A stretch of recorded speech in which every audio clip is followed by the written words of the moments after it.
लीजिए, मोदी जी की कृपा से आपके अच्छे दिनों की कड़ी में एक और नई कड़ी जुड़ने वाली है। अगर आपकी जेब में खनखनाता हुआ खजाना है, तो फिर अच्छे दिनों के इस करिश्माई साल में आप भारतीय रेल को भी खरीद सकते हैं। जी हाँ, अब कागज कलम उठा के ताज़ा खबर नोट कर लीजिए।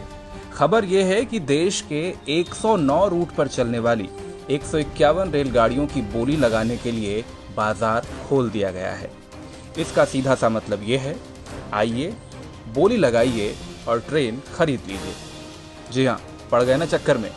आज़ाद भारत के इतिहास में ऐसा पहली बार होने जा रहा है। धन्य है पीयूष गोयल जी और धन्य है मोदी जी का विजन। अब तक तो हम और आप सिर्फ ट्रेन का टिकट खरीदते आए थे।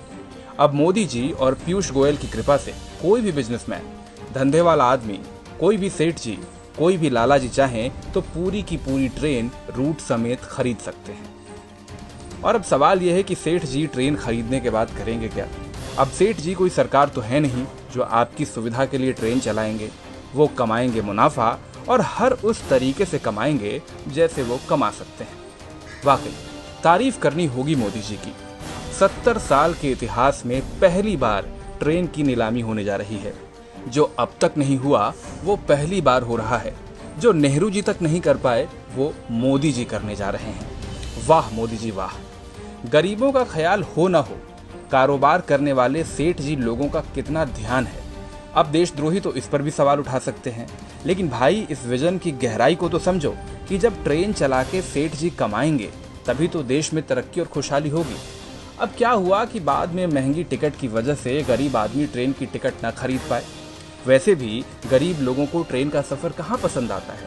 अभी हाल ही में तो सबने देखा था कि मोदी जी और गोयल जी की इतनी सारी ट्रेन चलने के बावजूद ये जिद्दी गरीब लोग पैदल ही अपने गांव जाते थे। हो सकता है कि यहीं से मोदी जी और पीयूष गोयल जी को ट्रेन को प्राइवेट सेक्टर को बेचने का आइडिया भी आया हो।